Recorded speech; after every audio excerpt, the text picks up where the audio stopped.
ప్రస్తుతం మనతో పాటు ప్రముఖ ఆధ్యాత్మికవేత్త జ్యోతిష పండితులు బ్రహ్మశ్రీ సుభాష్ శర్మ గారు మనతో ఉన్నారు. గురుగారితో మాట్లాడదాం. నమస్కారం గురుగారు. శ్రీమాత్రేనమండి. గురుగారు, మే నెల విశేషంగా మేషరాశి వాళ్ళకి ఎటువంటి ఫలితాలు ఉండబోతున్నాయి? మరి ఏళ్ళనాటి శనిలో ఉన్నారు, దాని తాలూకు తీవ్రత ఈ నెల వీళ్ళ మీద ఎలాంటి ప్రభావం చూపించబోతుంది? ఓవరాల్గా ఎలాంటి జాగ్రత్తలు తీసుకోవాలి? తప్పకుండా తెలియజేస్తారని ముందుగా వీక్షిస్తున్న ప్రేక్షకులందరికీ శ్రీమాత్రే నమః, శ్రీ గురుభ్యో నమః. యాదేవి సర్వభూతేషు మాతృరూపేణ సంస్థిత నమస్తస్సై నమస్తస్సై నమస్తస్సై నమో నమః.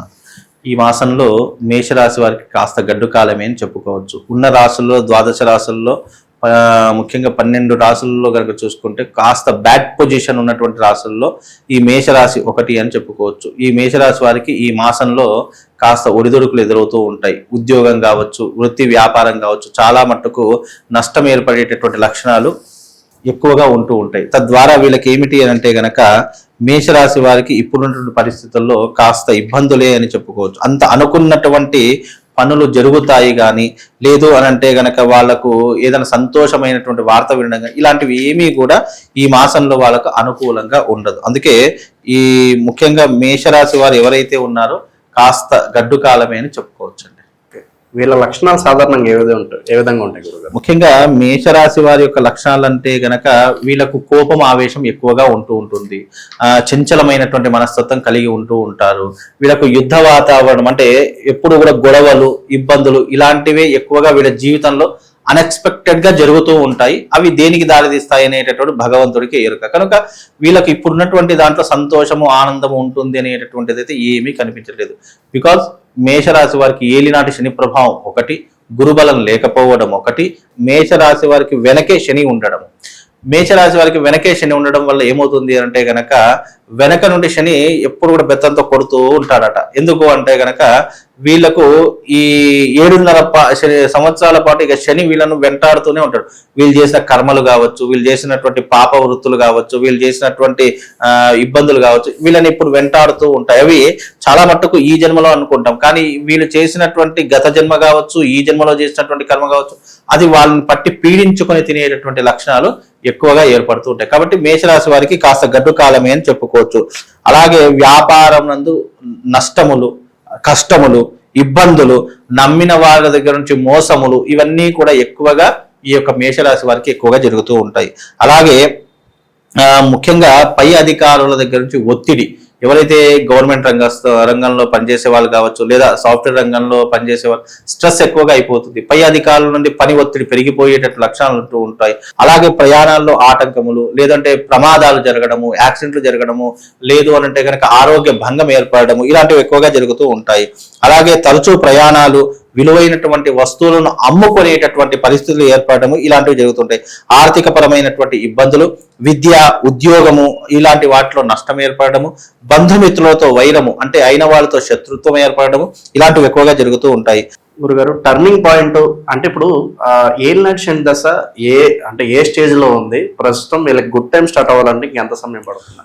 వీళ్లకు ఏలినాటి శని ప్రారంభ దశలోనే ఉంది, ఇంకా ఇప్పుడిప్పుడే ప్రారంభమైంది ఇంకా వీళ్లకు. కాబట్టి ఇప్పుడు వీళ్ళకి ఏమిటి అంటే గనక వీళ్లకు అనేక రకాలైనటువంటి పరీక్షా కాలం అంట. మనం సంవత్సరం అంతా చదివి చిట్ట పరీక్ష రాస్తాను చూసారా, అలాగే మనిషి జీవిత కాలంలో మనిషి ఒక 25 సంవత్సరాలు ఉన్నాయి అనుకోండి. ఈ 25 సంవత్సరాలు వెనక్కి వెళితే వీడు ఏమేం తప్పులు చేశాడు, ఏ తప్పుకి ఏ శిక్ష వేయాలి అనేటటువంటిది ఇప్పుడు వాళ్ళ ప్రారంభం అవుతుంది. ఇది కేవలం ప్రారంభ దశలో మాత్రమే ఉంది. అంటే వెనక నుండి ఆ శని భగవానుడు వీళ్ళ బెత్తతో కొడుతూనే ఉంటారు. అంటే ఆ బాధ ఎలా ఉంటుంది అని అంటే కనుక ఎప్పుడు చూడలేనటువంటి కష్టాలు, ఎప్పుడు వినలేనటువంటి మాటలు, లేదా ఎప్పుడు అనుభవించలేనటువంటి బాధ్యత, బరువు, బాధ ఇవన్నీ కూడా అనుభవించేలా చేసేటటువంటిదే మేషరాశి వారికి. కనుక ఈ సంవత్సరం అంతా కూడా అలాగే ఉంటుందండి. ఇక పెద్ద చెప్పుకోదగ్గటువంటి అంశాలు కానీ, శుభ సూచకలు కానీ, శుభ శకునాలు కానీ ఏమీ కనిపించట్లేదండి. అలాగే వాళ్ళ దగ్గర నుంచి ప్రెషర్ చాలా ఎక్కువగా, తీవ్రతమైనటువంటి ప్రెషర్ ఎక్కువగా వచ్చేటటువంటి అవకాశము ఈ యొక్క మేషరాశి వారికి ఈ మాసంలో ఏర్పడబోతుంది. అలాగే ఇంటి యందు కలహములు అంటే ఇంట్లో బంధువులతో కానీ, అయిన వాళ్ళతో కానీ, లేదా భార్యతో కావచ్చు, తల్లిదండ్రులతో కావచ్చు, గొడవలు ఏర్పడము, చీటికి మాటికి ప్రతి ఒక్క చిన్న విషయానికి గొడవలు ఏర్పరచుకోవడం ఇలాంటివి ఎక్కువగా జరుగుతుంటాయి. కోపం విపరీతంగా వచ్చేస్తూ ఉంటుంది, ఆవేశం వచ్చేస్తూ ఉంటుంది. ఆ కోపం ఆవేశంలో అనేక అనర్థాలు చేసేస్తూ ఉంటారు, నోటికి ఇష్టం వచ్చినటువంటి మాటలు మాట్లాడేస్తూ ఉంటారు, తర్వాత బాధపడేటటువంటి ప్రయత్నం చేస్తూ ఉంటారు. అలాగే ప్రమాదాలు అంటే మేషరాశి వారు ఈ మాసంలో ఎక్కడికి ప్రయాణాలు పెట్టుకోకుండా ఉండడం చాలా మంచిది. లేదు అంటే ప్రమాదాలు జరగడం కానీ, లేదా యాక్సిడెంట్లు జరగడం కానీ, లేదా వాహన ప్రమాదాలు జరగడం కానీ ఇలాంటివి ఎక్కువగా జరుగుతూ ఉంటాయి. అలాగే మనసు యందు నిరుత్సాహము, అలాగే అనుకున్న పనులన్నీ కూడా చెడిపోవడము లేదా ఆలస్యం కావడము ఇలాంటివి ఎక్కువగా ఉండేటటువంటి లక్షణాలు ఈ యొక్క మేషరాశి వారి యొక్క జాతకంలో ఏర్పడతాయి. గురుగారు, మరి ఈ ఏళ్ళనాటి శని జరుగుతుంది, వీళ్ళు ఎక్కువగా ఎలాంటి పరిహారాలు చేసుకోవాలి, నిత్యం ఎలాంటి దానాలు ఇస్తూ ఉండాలంటారు వీళ్ళు? ముఖ్యంగా మేషరాశి వారి కోసం ఒక శాక్తీయ తంత్రంలో ఒక పరిహారం చూశారండి. ఆ పరిహారం ఏంటంటే, మేషరాశి వారు ఎవరైతే ఉన్నారో ఆరుద్ర నక్షత్రం వచ్చిన రోజున ఆ రోజున శివుడికి అభిషేకం చేయడం కానీ, లేదా ఆ రోజున ప్రత్యేకంగా నేను ఒక శివలింగం ఇస్తాను మేషరాశి వారి కోసమే స్పెషల్గా. ఆ శివలింగం మీ ఇంట్లో పెట్టుకొని ప్రతినిత్యము దానికి నీళ్లతో నేను ఒక మంత్రం కూడా మీకు ఇస్తాను, రహస్యమైనటువంటి మంత్రం అది.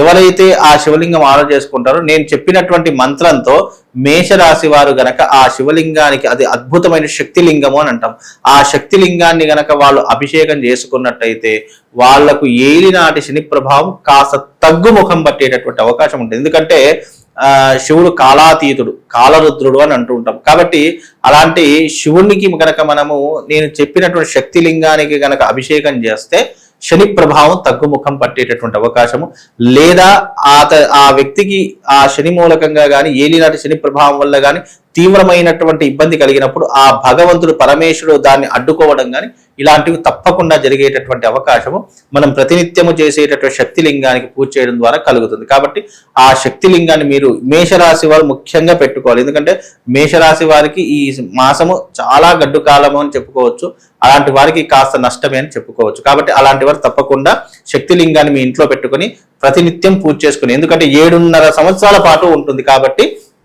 ఆ శక్తిలింగాన్ని పూజించుకునే ప్రయత్నం చేస్తే కాస్త ఉపశమనం కలిగే అవకాశం ఏర్పడుతుందండి. అలాగే వీళ్లకు ఇంకా ఏదైనా పరిహారం చేయించుకోవాలి అని అంటే గనక ఇంట్లో వాళ్ళు ఉన్నటువంటి ఇంట్లో కావచ్చు, లేదా రెంటెడ్ హౌస్ అయినా కావచ్చు, రుద్ర హోమం లాంటిది చేసుకోవడము, లేదా శివారాధన లాంటివి చేసుకోవడము, లేదా ప్రతిరోజు ఓం నమః శివాయ అనేటువంటి పంచాక్షరి మంత్రాన్ని జపం చేసుకోవడం వీళ్ళకి కాస్త ఉపశమనం కలిగించేటటువంటి అవకాశం ఉంటుంది. కాబట్టి ఈ పరిహారం చేసుకుంటే మేషరాశి వారికి కాస్త ఉపశమనం కలిగేటటువంటి అవకాశం ఉంటుంది. వృత్తి వ్యాపారాదులలో కావచ్చు, లేదా ఇతర రంగాల్లో కావచ్చు, కాస్త ఉపశమనం కలిగి అనుకున్నటువంటి పనులు కాస్త జరిగేటటువంటి అవకాశము మేషరాశి వారికి ఏర్పడుతుంది. మంచి విశ్లేషణ అందించారు, ధన్యవాదాలు.